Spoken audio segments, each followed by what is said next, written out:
ba ba ba ba ba ba ba ba ba ba ba ba ba ba ba ba live at 5. Oh my God, it's getting so legit. It's getting really legit. This is Matt Roden. Hi everybody, this is Paul Ontoric. And you here we are in the nucleus of Broadway.com. Here we are. This is the nerve nucleus. center. Yeah, this is it. And oh my God, you guys. Thank you for that. What a day. I've been up since 6:30. I have been up since 7 o'clock. Okay. And the Tony nominations came out. Everybody knows that. Big day. Huge day on Broadway. This is the day. Well, Tony Day is a pretty big day too. But this is the first holiday. Like today is the big day of the year. It doesn't feel like a holiday. It feels like the start of a lot of work. Yes, that's true. Here we are, and it's 41 days to the Tony Awards according to our Facebook page. We are counting down. We are counting down, and that sounds like a really long time. 41 days. It does sound 41. like a long time. Yeah, 41. So, do you know what show got the most nominations? I do. It was Natasha Pierre and the Great Comet of 1812, which got 12? 12? Yes, 14, 12 absolutely, nominations? 12 absolutely. nominations. Hello Dolly got 10. That was in second.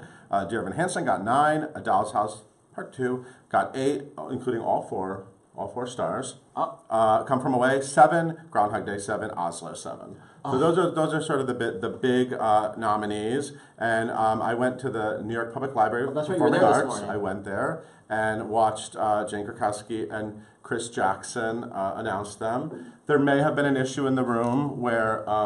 Yes, you have to tell them right. There may have been, this is a fun little Broadway fact because I know it'll never happen again. Behind the scenes. Because I assume that it'll be fixed. But the person, so they come out and they read the nominations off a teleprompter. Yeah, unlike this. So we're not on a teleprompter, obviously. So the teleprompter person had to sort of scroll through and do some pronunciations. So the entire Broadway press is sitting there. Just hanging out. It's like 7:55, so it's like 35 minutes before anyone knew anything.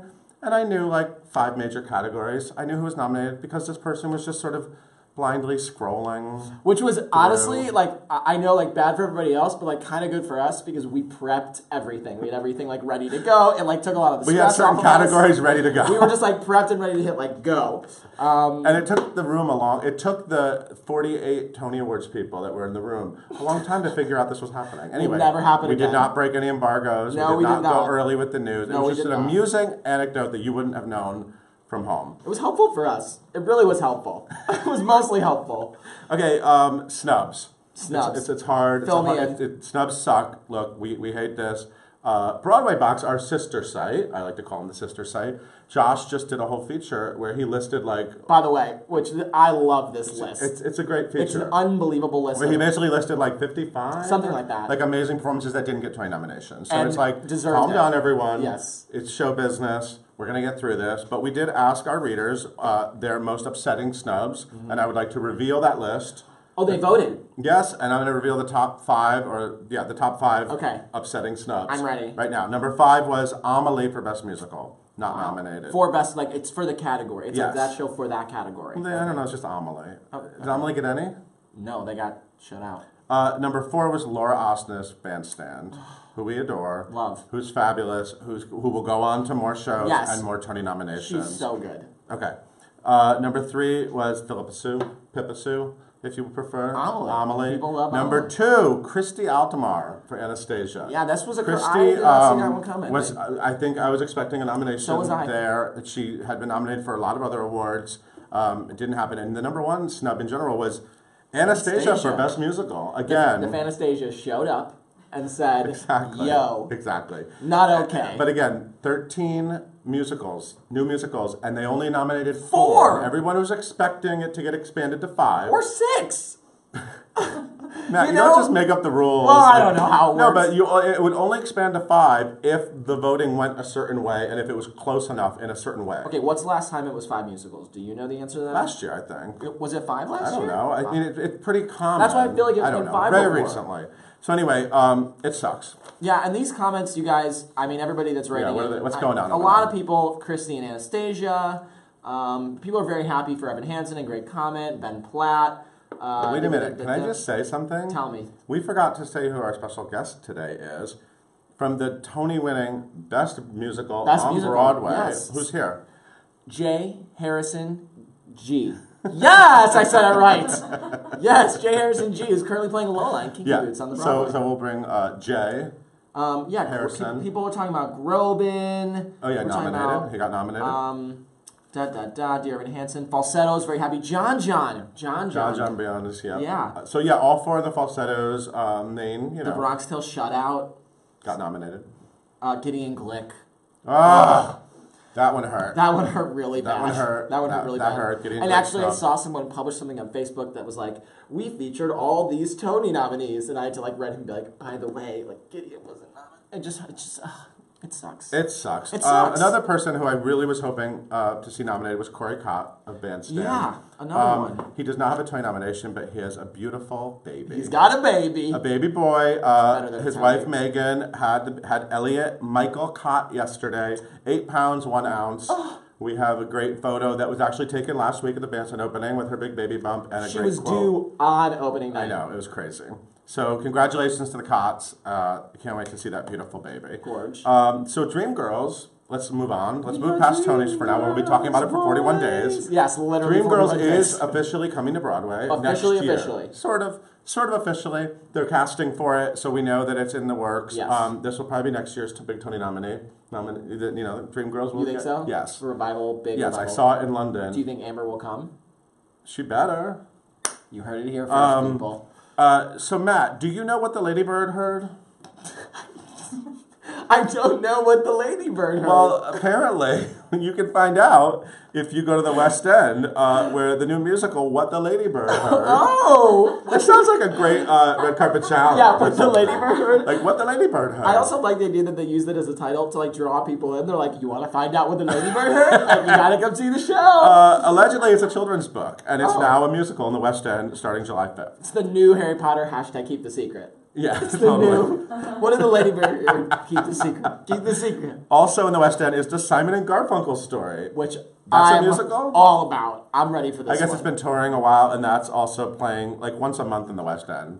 Which is kind of a West End run. Once a month? Yeah, like September 4th, October 2nd. Oh, they're November just like 6th. dropping in. Yeah, just like dropping in. Yeah. Will there be a Britney Spears musical? Will there be? So we think about these jukebox musicals, and we wonder which artists will get them. Well, Jerry did Gloria Stefan's. He did On Your Feet. Jerry Mitchell, who's a Tony-winning genius, Kinky Boots. Hello, Legally Blonde, On Your Feet. What could be better? Is apparently meeting up with the team. Well, she's ending her Vegas run. She's like ending it very soon. Okay. I think very soon, or it's over already. Very soon. But I don't know. It will not be a bio musical. It will not be the story of Britney Spears. I want to know. Let me know in the comments who should play Britney Spears. No, are you listening to me? What? It's not the story of Britney Spears. Then what is it? She's not chopping her hair off at the end of Act 1. It's not that story. It'll probably be a story about a girl who moves to the city. But it's like and then they use the song. Oh, it's her music. Yes, it's her music. So no one will be playing. Okay, so who do you want to hear sing Britney Spears songs? That's really the question. Laura Lee Gayer is doing a new musical reading, Desperate Measures. It's a cowboy western thing. Why not? I love Laura Lee Gayer, by the way. Yeah. And I'm very happy that Dennis Jones got a nomination. Yes, absolutely. Holiday and choreography nomination. Do you know what Nick and Nora is? Did you know before this week? Okay, I've heard of it, but I don't know what it is. I've been talking about it. I know, that's why I've heard It's one of my favorite flops. Okay. Because like when I first moved to New York City, it was the big flop of the moment. Nick and Nora. It had 2 months of previews. Picture that. They kept changing the opening. I think it's the longest preview period ever on Broadway. Sounds like Spider-Man. Oh, yeah, you're right. Spider-Man might have been out. And then it opened, and then it closed 9 days later. So it was a huge flop. Joanna Gleason did it right after she won the Tony for playing the baker's wife in Into the Woods. It was her follow-up project. Really? Barry Bostwick came back to Broadway to play. Anyway, they're doing a reunion concert tonight. Is it one and I'm going right after this. I'm running over there. Oh, you're very excited. Yeah, I'm excited. and Chris Sarandon, who Joanna Gleason married, they met during Nick and Nora, and now they've been married for 26 years or something, 24 years. He's going to be there, and it's going to be great. And we did a fun interview with them and a photo shoot, so check that out. Mm-hmm. We have photos of the Kelly O'Hara New York Pops concert, which everyone was talking about last night. Oh my God, everybody looked amazing. Were you there? No, but I just saw. You're acting like you're like no, but I saw pictures reliving and some videos, and everybody was amazing. Yeah. Steve Pasquale sang "It All Fades Away." Yeah. From Bridges. Oh, yeah. No, yeah. All of her, like, former leading men did things. And, it's the whole thing. Yeah. There's a new episode of With the Band, Laura Ossus's vlog, episode number 4, which covers opening night, and she looked gorgeous. And finally, photos of, I'm sure you were living for these last night. These were popping up on Instagram. The Met Gala. Yeah. Some Broadway stars. Some unbelievable outfits. Yeah, who was there? Which Broadway stars? Osnes was there. Losnes, as I like to call her. Great. I like to abbreviate her name. Christian Siriano did that dress, I think. She was there. Andy Carl and Orfeh were there. Yes, yeah. Cynthia was there in that gorgeous like Revo, white. And her date, Ben Platt. Oh, they were she brought him as a date. Couple alert. Yes, and he was wearing blue, like Dear Evan Hansen blue. So I thought feel that was like he wears that a lot. I mean, it's a good look for him. Yeah, he looked incredible. And Josh Groban. And he was there? Yep. He was there too. He was celebrating his pre-nomination. And Ben, I guess. Nominated. And Andy. Yeah. Oh, and Andy. Wow. What a little like. They were all like, see you tomorrow. Yeah. I feel like Cynthia Erivo she's like made for those fashion things, right? The hair. She lives for that. She's like, I think she's like buddies with Anna Wintour. I think she and Anna Wintour. Anna Wintour is very into Broadway. I see her all the time. She did all the openings. And her daughter, too. They're always at Broadway shows. Does she keep her glasses on during the openings, though? No, I sat next to her. She was barefaced. Whatever that means. Now you know. All right, I'm getting out of here. Bye, Paul. And on the way out, I'm going to turn on the air because I feel like it's a little hot in here. Or is it just me? How do you feel, Jay Harrison? All right, I'm gonna turn it up a little bit. Okay. But let's probably turn up and applaud Jay Harrison G. Bye, Paul. J. Harrison G. That's the me. Boots. Look at this shirt. Look at this. Listen, lovely... we were coming to Broadway.com. I very much appreciate you getting dressed up for Broadway.com. Absolutely. I'm going to come down and I'm just going to... Just wait, don't move. Oh, I was listening. There we go. Okay. And I'm coming down and meeting you a little bit. Right. Hi, honey. How are you? I'm good. How are you? I am booked, busy, and blessed. Booked, busy, and... Hashtag blessed. Hashtag blessed, okay. Everybody. Tell me... So, okay, Kinky Boots has been running a really long time. Yeah, in its 5th year. Fifth year on the Broadway. Yeah. Oh, just celebrated 4 years. Going into just 5. so much glitter. Yeah. So much glitter. So many boots. Much. When did you first learn about Kinky Boots? When was the first time you'd ever heard about Kinky Boots? Oh my gosh, I was looking on, I want to say it was backstage, and they were doing a thing, and they were like, Cyndi Lauper and Harvey Fierstein and Jerry Mitchell are doing this thing, and I was like, that's interesting. And I was on a cruise ship at the time. You were working on a boat? Yeah. And I was like, oh, whatever, I'll submit for it. And then I was like a 1 degree of separation for the longest time. You were like right there. Never went in for it. Had agents see me do drag shows like in New York City, and they were like, oh, you'd be great for Kinky Boots. So were you doing drag before? Yeah. Okay. I've been doing drag for like 6 years. Okay, great. And people were like, oh, you'd be great for it. Nothing ever happened. And then I came back from my last cruise ship, and they had a call, and I sent in, I dropped off a headshot resume and a cover letter while I was at Telsey for Motown. Wait a second. You dropped off a headshot and resume? Yeah. And did you say cover letter? And a cover letter. Expressing my desire to be a part of Kinky Boots and my connection with the story. That's like, wow. That's like not a thing, though. People like don't do that anymore. Yeah, I had a friend encourage me to do it, and I just did it. So Big, Bold, and Beautiful. Yeah, yeah. So you did that? I did that, and that got the ball rolling, and I did the auditions. Did they bring you in? Yeah. Look at that. Yeah. Within a week, I was in full drag auditioning. Oh my God. Yeah. So it worked. It worked. And then what? And then I went out on the tour as a swing and a Lola understudy. Okay. For the first year. Did you swing the Angels? Covered everybody. Okay. And then I was the assistant dance captain and taught so many people the show. So many people. And then they were like, hey, our Lola's leaving. Would you like to audition and take over? And you were like, I considered it. And then? And then I was Lola on tour. And then you ended up moving to Broadway when? 2 months ago. March 6th was my first show. Broadway debut? Yeah. Was that the best? I mean, there was so much magic in the air that night, and I was just like, oh my God, wait a minute, what's happening? Family there? They came that week. Perfect. They came that weekend. Perfect. But yeah, it's been so magical. Yeah. Like, this was the dream. The dream. And now you're like playing Billy Porter. You're playing Lola, but you're basically like living. Fullest fantasies. It's the most fullest fantasies. Yeah. In like your best beat. Listen. Your best boots. Tell me about your experience doing the show all over the country. So you did it on tour. Yeah. What was it like doing it in cities? I mean, I don't know what cities you went to, but I'm interested to know, like, were the audiences different? There was a wide range of cities. Our best audience was in Des Moines, Iowa. Des Moines, Iowa. It was a 3,000-seat house, and there were no aisles. Not too shabby. So it was just like a chunk of people. Yeah. And it was my first city on as an angel, because Billy took the leave of absence, and they took our Kyle back to Broadway, and I was on full time. Yep. And the point when Dawn comes out in the finale, from there until the end of the show, the entire audience was up on their feet, dancing and singing and clapping. And all of us on stage were like, not Des Moines. Des Moines? What? Who? And it took, like, we were all in tears. Of and course. It took some of us, like, 15, 20 minutes after the show to stop crying. You just felt this energy from these people that you didn't expect. I mean, literally the middle of the country. Stage door experiences on tour. Crazy? Oh, not so crazy. In some cities they were. One of my favorite stories is in Rochester. It was my last full city as Lola, and I felt like it was my worst show ever. And I literally prayed my way through the entire show. I was just like, okay, every time I was off stage, I was like, okay, come on, just take me through. Come on, get through.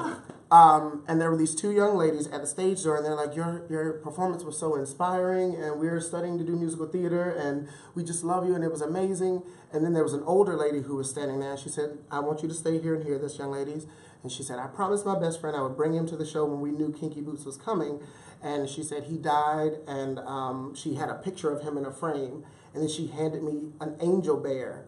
And she was like, I want you to know that Rochester loves you, and you always have an angel watching over you. And I was like... Did you lose it? I was like, thank you. And I, like, walked off into the parking lot, and I was like, I need a minute. And that was my, like, most cherished stage door moment. I think the show is such a gift, and I think it's... that is a testament to the power that the show has. Absolutely. And it really, like, I mean, the first time I saw it, I kind of walked in kind of knowing what to expect. Yeah. But was so moved in a way that I did not really plan on being. Yeah. It's so nice to hear that people, like, all over the country, I just love hearing stage door stories from all over the country because... a lot of those people are Broadway fans that don't get to come to New York and see theater. Right. And so, like, when you, like, enter into their hometown and you get to, like, they're so excited about it. We've had so many young kids be inspired to come out to their parents, or parents who are like, I can now have the conversation with my child because of this show. And that's what I said. I've always said on tour that Kinky Boots is an experience, and it starts a conversation that people aren't normally comfortable having. We've had people who've been like, I got a nephew that's gay or does this, and okay, I understand now, or something. Well, because it is hard for people that don't know. It's hard for people to understand. And the show does a really great job of, like, I mean, just be who you want to be. Okay. If you guys have questions about Kinky Boots, about really anything, about life, send them this way. Do you prefer Broadway or touring? Alec wants to know. That's hard. There's pros and cons to both, right? Yeah. So Broadway, you're living in New York. Yeah, which feels so good. I'm sure. I mean, I was on tour for 2.5 years. Bless you. All over the world. Bless you. We were in Tokyo That's for a right, month. you went to Tokyo. Which was everything. My first professional job was at Tokyo Disney. I lived there for almost 2 years. Oh, okay. So, like, Tokyo is like a second home. Yeah, right. So to go back with this show, another one of those full circle moments of like, okay, great. But yeah, and then, like, now I get to live a life in New York. Yeah. Have a home base. Even today, on the way from my Bikram yoga class, I was going home to, like, change and shower and come here, and these two students were like, is that Jay Harrison G from Kinky? I think it's him. Oh my, can we take a pic? And I was like, oh, hey, okay. You're famous. No. You famous. No. You Broadway famous. I'm Broadway? I'll take that. It's Billy wants to know, Jay Harrison. Yeah. Do people call you Jay or Jay Harrison? Yeah, either. Or G? Some people do call me. Not Ghee. No. No. Ghee, clarified butter used in Indian cookery. What? That's what Ghee is. Billy Murphy wants to know. Billy Murphy wants to know, what is your dream role? I'm living it every night, 8 times a week. I was gonna say, like, this has got to be, like, up there. But other than this, I still haven't played Seaweed in Hairspray. Never? Ever. I booked it, and then the next day, Norwegian Cruise Line called me, and I was like, I got student You loans. said, I gotta go. I gotta go. I'm gonna go do that right quick. Yeah. Any role that, like miscast, like a role that like you typically couldn't play that you would love to play? I would love to be Motormouth Maybelle. If Edna Turnblad can be a woman, So can a drag Motormouth. queen, like why can't Motormouth? I 100% agree with you. Yeah. No questions asked. Yeah. Oh, this is a great question from Nicole. What do you do to keep your feet in check to prevent too much damage from wearing heels on a daily basis? I get these gel toe separators and like put them in the freezer or not, and then like walk around in the house in them for like an hour or so and just kind of forget I have them on just to like stretch the toes and like. Interesting. Yeah. Because you're tucked Yeah, in things. there. Even though Yeah. those boots are custom made, it's like Yeah. they're still. What are they like? Yeah, there you go. Peyton Cole wants Yeah. to know, how do you deal with fear? Ooh, that's a good question. That's a nice one. That's a deep one. Deep. Through prayer. I'm just like, all right, let's get through this. Okay. But I have a really great support system. That's key. Yeah, I've got amazing people in my life that I can always count on. Even in the Broadway company, a lot of these people I started tour with, and they transferred to Broadway, and now we're all together, and so I can always kind of turn to them, and like they know me, and they can help me. So yeah. On stage mishaps. Alec and Chris want to know. So there once was a time in Seattle where I fell flat on my face as Lola. Oh. And it was like you can't hide it. I was like, ladies, gentlemen, and those who have yet to make up their minds, I invite you to look around. And I turned around and didn't move the coat. And I mean, I felt like a cat. I just like hit the floor and bounced back up. And I was like, you may see something you want. Yes! And all of the angels were just like, in your heels. yeah. Yeah. They're just like, we can't help you. You're on the other side of, yeah. But you lived your best life. Yeah, I had to. Deborah says, Jay was an incredibly inspiring leader on tour. An incredible talent. Broadway is blessed. Well, thank you. You're so sweet, Deborah. Olivia says she saw you a few weeks ago on Broadway and you were outstanding. The best show she's ever seen. Well, thank you. Thanks, Olivia, It's for that. good material. Last question, and then we can wrap things up. Yeah. I think, right, Caitlin? Yeah. What is your favorite thing about living in New York City? There's so much to explore. I've been living in this city, in and out of the city since 2007, and you could always find something new. There's always something new. Yeah. And there's always places like I haven't seen. Yeah. Like there's always a neighborhood or like a street. And the other thing, someone told me this once, that like New York is always a work in progress. Always. There's always construction. Yep. There will always be construction. Yeah. Because it's always a work in progress. There's an ebb and a flow, but the drive and the hustle that like is the undercurrent of New York City is the most amazing feeling. Right? Yeah. It like pushes. Yeah. You're the most amazing feeling. That's questionable. But I am so glad that you came by Live at 5 today. Thanks for I'm having so me. happy that you are living out your Broadway dreams. And you should go see Jay over at the Al Hirschfeld Theater in the Kinky boots. Yes, the boots that are the kinkiest.